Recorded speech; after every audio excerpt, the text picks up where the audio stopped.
अखंड ज्योति। लेख आत्मिक संतोष का पर्याय है त्याग। गायत्री मंत्र से स्वाध्याय प्रारंभ। ओम भूर्भुवः स्वः तत्सवितुर्वरेण्यं भर्गो देवस्य धीमहि धियो यो नः प्रचोदयात्। हमारा देश आदिकाल से त्याग में प्रतिष्ठित रहा है। त्याग शब्द हमारे अस्तित्व में, हमारे व्यक्तित्व में, हमारे देश की मिट्टी में घुला हुआ है। त्याग भारत की संस्कृति में है, भारत के संस्कार में है। पता नहीं किस दुष्प्रभाव से हम अपनी संस्कृति और संस्कार को भूल गए हैं। विदेशी यात्री जो यहाँ पर पहले आए, जैसे ह्वेन सांग, फाहियान आदि, उन्होंने अपनी पुस्तकों में, अपने संस्मरणों में यह लिखा कि यहाँ पर घरों में कोई ताला नहीं लगाता है, यहाँ पर कोई चोरियाँ नहीं होती हैं, यहाँ पर कोई लूटमार नहीं होती है, यहाँ पर कोई किसी के धन पर नज़र नहीं गड़ाता है। हमने त्याग की महिमा भूली, हमने अपनी संस्कृति को भुलाया, हमने अपने संस्कारों को भुलाया। तो अब हमारी चर्चा दूसरे रूपों में इस तरह होती है कि अब पेपर व अखबारों में यह निकलता है कि हमारा देश दुनिया के सबसे भ्रष्ट देशों की सूची में इस स्थान पर है। अब हमारा ऐसा आकलन होता है, लेकिन कभी विदेश से आने वाले यात्री हमारा आकलन करते थे कि भारत के लोग अतिथि देवो भव मानते हैं। चाहे किसी के घर में जाओ, यहाँ सभी घर अपने हैं, यहाँ खाने की कमी नहीं होगी। अपनी अपनी हैसियत के अनुसार सभी अतिथि सेवा के लिए तत्पर हैं। यहाँ कोई चोरी नहीं करता है, यहाँ कोई लूटमार नहीं होती। हर्षवर्धन का समय, समुद्रगुप्त का समय भारत के इतिहास में गौरव का काल कहा जाता है। हमने अपनी सीमाएं कितनी विस्तृत की, चर्चा इस बात की नहीं होती है। हमने अपनी संस्कृति कितनी व्यापक बनाई, कितनी पावन बनाई, हमारे संस्कार कितने पावन थे, इस आधार पर भारतीय गौरव की समीक्षा की जाती है। त्याग हमारी संस्कृति में, हमारे संस्कारों में। हम दूसरों के सुख के लिए अपने हक को, अपनी उपलब्धि को, अपने वैभव को, अपनी विभूति को त्यागने की बात करते हैं। अपने सुख के लिए दूसरों का सुख छीनने की बात नहीं करते। हमारी परंपरा दधीच की है, जिन्होंने देवत्व के संवर्धन के लिए, देवत्व के उन्नयन के लिए, उत्थान के लिए, दैवी सद्गुणों को विस्तृत करने के लिए अपनी अस्थियां दे डाली, अस्थिदान भी कर दिया, संकोच नहीं किया।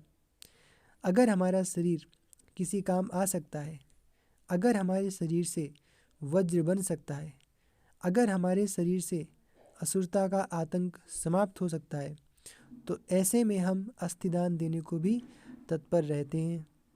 समुद्र मंथन के समय जब सभी में अमृत पान करने की होड़ मची थी, तो भगवान शिव ने कहा, सब लोग अमृत पान करो। लेकिन अगर विष किसी का नाश करने में समर्थ है, विष से सब कुछ नष्ट होने वाला है, तो उस विष को हम पी लेते हैं। संसार को अमरता का दान देने के लिए भगवान शिव ने विष का पान कर लिया। त्याग का अर्थ क्या है? जीवन का दान देना, अमृत का वितरण करना। और त्याग के विपरीत क्या है? जीवन को छीन लेना।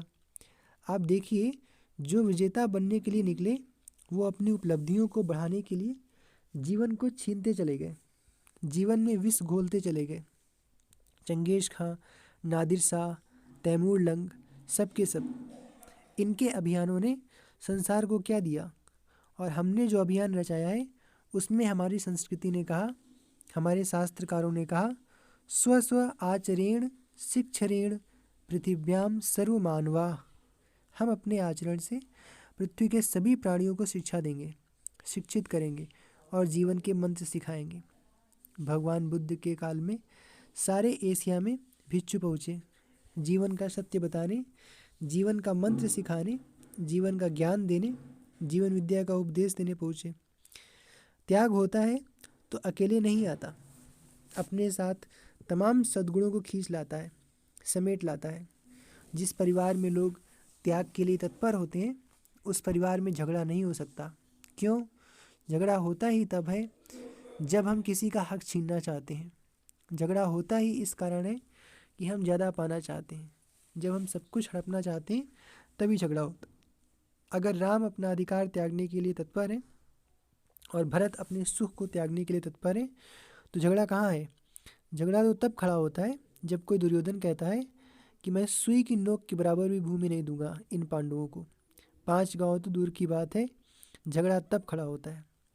जहाँ त्याग है वहाँ प्रेम है, जहाँ त्याग है वहाँ तृप्ति है, जहाँ त्याग है वहाँ संतुष्टि है, जहाँ त्याग है वहाँ शांति है। बात परिवार की हो, बात समाज की हो, बात देश की हो या बात विश्व की हो, सारे झगड़े फैल रहे हैं, सारा विश्व घुल रहा है।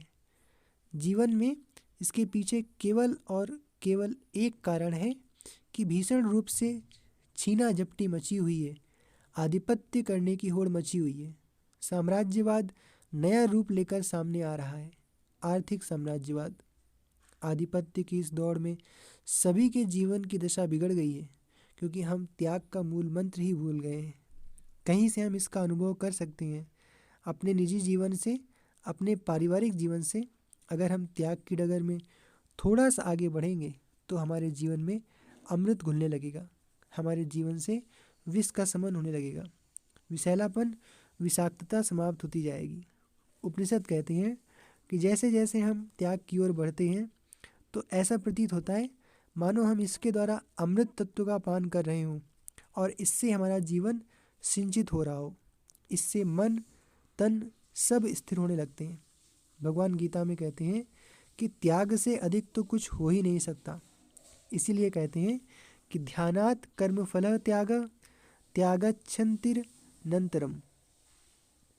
शास्त्र कहते हैं कि सच्चे हृदय से त्याग करने पर तत्काल समाधि लगती है। बस त्याग आंतरिक होना चाहिए, मानसिक होना चाहिए, आत्मिक होना चाहिए, अनुभूति प्रगाढ़ होना चाहिए, फिर कुछ भी करने की आवश्यकता नहीं है। त्याग साधना भी है और सिद्धि भी है। आप जहाँ भी प्रतिष्ठित हो जाएंगे वहाँ आपको इसका अनुभव होने लगेगा। तब आपको लगेगा कि अब कुछ भी पाने के लिए शेष नहीं रहा। यही एक ऐसा लाभ है जिसके लिए कहते हैं यम लब्ध्वा चापरम लाभम मन्यते नादि तत्परम, अर्थात जिसको पा करके और कुछ पाना शेष नहीं रहता। अब क्या बचा? जब अंतःकरण में प्रसन्नता और शांति हिलोरे लेती हैं तो बाहर कुछ पाने की इच्छा नहीं होती। जो अंदर से रिक्त है वही बाहर के लिए दौड़ते हैं। अंदर से कंगाल भिखारी ही बाहर दुनिया में दौड़ते भागते हैं। कहते हैं एक बार तैमूर लंग ने एक राज्य पर हमला किया। तैमूर लंग को तैमूर लंग क्यों कहा जाता था? क्योंकि तैमूर लंगड़ा था, एक पैर उसका खराब था। जिसके ऊपर तैमूर लंग ने हमला किया, जिस सुल्तान के ऊपर हमला किया, वो सुल्तान भी अपंग था, काना था। हमले के बाद सुलह हुई, समझौता हुआ और उसके बाद दोनों लोग मिल बैठ के बातें कर रहे थे। सुलह समझौते के अवसर पर बहुत से लोगों को बुलाया गया था, उनमें एक फ़कीर भी था। उस समय तैमूर हंसता हुआ सुल्तान से बोला कि मैं लंगड़ा और तुम काने, ये खुदा को भी क्या हो गया है? लंगड़े कानों को सुल्तान बनाता रहता है। तैमूर परिहास की मनोदशा में था, हंसी कर रहा था, ठिठोली कर रहा था, हल्का फुल्का वातावरण था। लेकिन सभा में उपस्थित उस फ़कीर ने कहा, हुजूर, दरअसल लंगड़े कानों को ही सल्तनत की ज़रूरत होती है। वो आत्महीनता की ग्रंथि से ग्रस्त रहते हैं। वे अपने अंदर कुछ कमी महसूस करते हैं जिसको वे बाहर पूरा करना चाहते हैं। जो अपने में जितना ज़्यादा संतुष्ट संतृप्त होता है वो बाहर की उपलब्धियों की तरफ आंख उठाकर नहीं देखता। इसलिए जो आत्मा में प्रतिष्ठित होता है वही त्याग में प्रतिष्ठित होता है। त्याग ही सर्वोच्च संतुष्टि का प्रमाण है।